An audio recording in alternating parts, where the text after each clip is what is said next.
Arsenal are out of the FA Cup after losing to Liverpool 2-0 at the Emirates. The cultural, cultivating, mysterious, magical Arsenal Football Club are out of the FA Cup. It's a beautiful day because they have bigger fish to fry. They have bigger fish to fry. Arsenal Football Club, they don't need this competition. They've won it the most times. What they must focus on is the Premier League and the Champions League. Because if they don't win those now, that's another trophyless season after today. Which, by the way, horrific football match. We're going to discuss it. Absolutely horrendous football match. Just devoid of all quality until the last, stages of the second half. Thankfully for Liverpool for saving us and sparing our blushes. But Arsenal Football Club, London is red. The colours are changing. What is this, Wembley? What are you doing? Changing the arc. Brother, changing the arches and whatnot. You lot must win something. And this is not a good day for you. It's not a good day. It puts a lot of pressure on that Porto game. Puts a lot of pressure on that Premier League title race. Let's talk about the game. Liverpool, 2-0 winners. Diaz, real winger, I guess. Thank you. Building on your performance from the Newcastle game. But this was not a good football match. This was a football match that was devoid of quality for long periods of time. I mean, the finishing today for Arsenal, the final third play, they created their chances. They created their opportunities. But the front three today, I thought Nelson was actually the better of the bunch. But he was hooked off for Martinelli. And then you'd think Saka would come off, who's had an absolute horrendous performance. By the time Martinelli's coming on, he's leaving Saka on. And I get it now, Arteta, you haven't got a right winger that you can trust that brings you the same balance with a left footer cutting inside and whatnot. But you've got to take off Saka. Saka was awful today. Everything Saka touched turned to tapped, bruv. People will start running their memes. Have you seen my son, Bikayo? Everything he touched today went over the bar, went over the hedge. It was a movie. It was insane what I was watching. Kai Havertz. Kai Havertz today, up front. He doesn't shoot like a grown man. He shoots like a 12-year-old. I've said it time and time again. What is he good at? Oh, he's a striker. Okay, cool. Score the header then. No.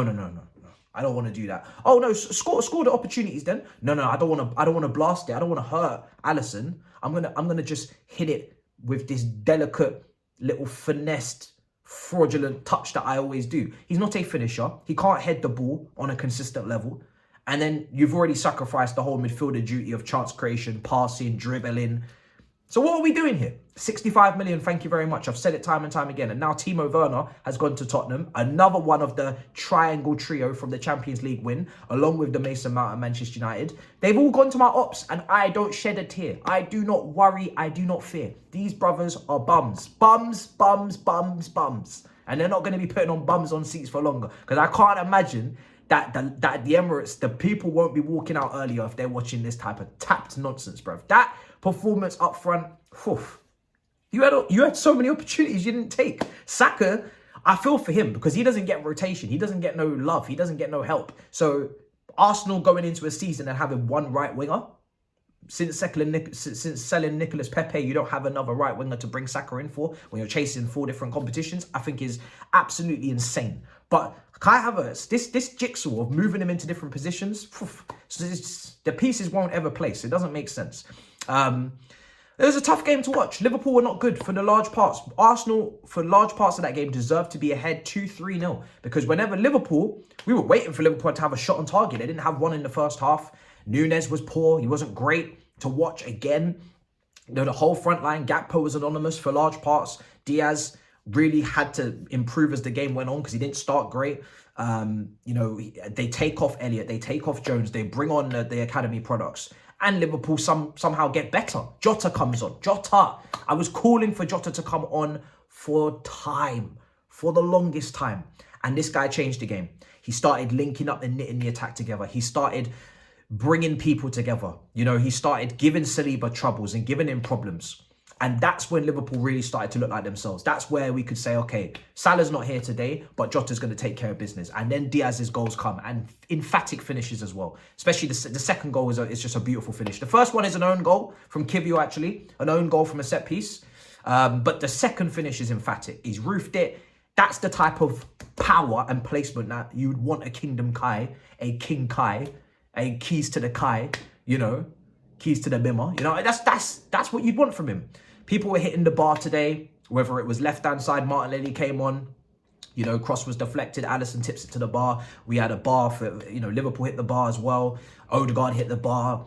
Nunez missed a brilliant opportunity after they hit the bar from a corner. So there were opportunities for this goal and this game to be higher scoring, but there were so many times where we just thought the quality is lacking in the final third. The quality is really, really lacking. It was a tough watch. It was a real tough watch today. But Arsenal, they only have themselves to blame. Like I said, Martinelli, when he first came on, he ripped up Trent. He really did. Like I said, Nelson wasn't having a bad game. I would have moved Nelson to the right, taken off Saka, and just put Martinelli to the left. Martinelli was cooking first couple of minutes against Trent. Then Bradley went over there, and he didn't know how to control the football anymore. I don't know what was going on. Man didn't have the comprehension, the facilities, the capabilities, the capacity to trap a ball. He just became all muddled up. I felt sorry again for Odegaard to a degree, because he looked like the only player that could really show any sort of sign of talent and technique. Rice was there, you know, Jorginho was there.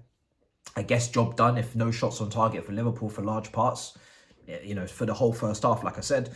And for Liverpool, yeah, they get through it and they move on and they progress. I don't really feel like this was a game that Liverpool had to win. It was a game where Liverpool, you know, they're top of the league. Their confidence is sky high from that. They're in the Europa League, of course, you know, and they're still in the Carabao Cup. They've got a semi-final to come against Fulham. This was a game where Arsenal needed to win, just to build their own confidence, just to come back from that run of form that they've had, where they've really been, you know, struggling and battling amongst their own demons. And this doesn't help. This really, really doesn't help if you're Arsenal, because now you're out of the FA Cup, you're out of the Carabao Cup for a long time. Champions League, listen, to go into the Champions League for the first time in over a decade, I think, and just perform. Well, I don't know if it's been a decade, but it's been a long time since Arteta was kicking ball. For you to just go in and just perform and get to the last stages. I think that the football you played last year, when you were blitzing teams, when you were bopping teams, when you were trailblazing through teams, and Arsenal, like I said, were pretty much perfect from start of the season to February, that team would have frightened the Champions League, frightened the teams in the Champions League to death. They wouldn't have been able to stomach you, put up with you. They would not have been able to handle you. But this Arsenal is bland. It's not the same. It doesn't have the same finesse, the same style, the same swagger. And I don't think the Champions League, I still think you should go far based on who you have, but I don't think, when I look to the depths of the squad, and I'm looking at the Kai Havertz's, and I'm looking at the Nelsons coming in, and I'm looking at, you know, Vieira's injured and Smith Rowe can barely keep himself fit, and Nketiah's coming in, and it's just not inspiring. It's just not. And this is why I don't want to get onto the Sakas and the Martinellis as much as people will, because they're still young. They're going to be inconsistent, but they're meant to have players coming from the depth and the bench to push them, propel them, bench them if need be. But they don't have that. They don't have competition, one of them. And the other one, I mean, we barely see Trossard on the left wing. So they're young guys. They're not performing. Don't get me wrong. They're not playing well. Maybe they've been put on pedestals that they can't handle. But the crux of the issue here really is Arsenal's recruitment. They've been unfortunate with the Timber injury. Yes, Rice has come in, done a job. Defensively, I don't think that's their main issue. It has been going forward. And they haven't brought in the depth and the quality up front in the forward line for a while to really challenge what happened last year. So it's mad. It is mad, but it ain't my problem. I'm just here for the carnage. I'm just here for the chaos. I'm just here to eat and to drink. And yeah, London apparently is red, but yet no major trophies have been put down. Read it and weep. Win something significant and we'll talk. I've said it before on multi-platforms. Win something significant and we'll talk. Being Pochettino's Tottenham is not good enough for the mighty, historical, you know, Burgundy boys Arsenal, right? You got to win trophies. Premier League, Champions League, take your pick. If you don't take one of those this season, I don't care where my team finishes. As long as we ain't got relegated, we had same season. We had the same season. It sounds shameless, but in the record books, when we talk about major honours won, when we talk about, you know, glory to God, when we talk about, you know, the goal is glory. I don't know what Tottenham's saying is. You got to win something. It's about winning. Don't do this. We're not doing this Arsene Wenger top four. No. It's about winning. I need top 4, don't get me wrong, but it's about winning. If you ain't won nothing, what have you really done? Unless you're building upon it, but you guys have scrapped everything you did last season and you're doing something completely different. And it's not making sense. It's not working. So I don't wish you the best of luck. But yeah, two competitions done, 2 to go. Don't let me win a trophy this season and not you, because that would be a long day. Believe me. In a bit, people. Peace. Make sure you subscribe. Make sure you like. See you next time.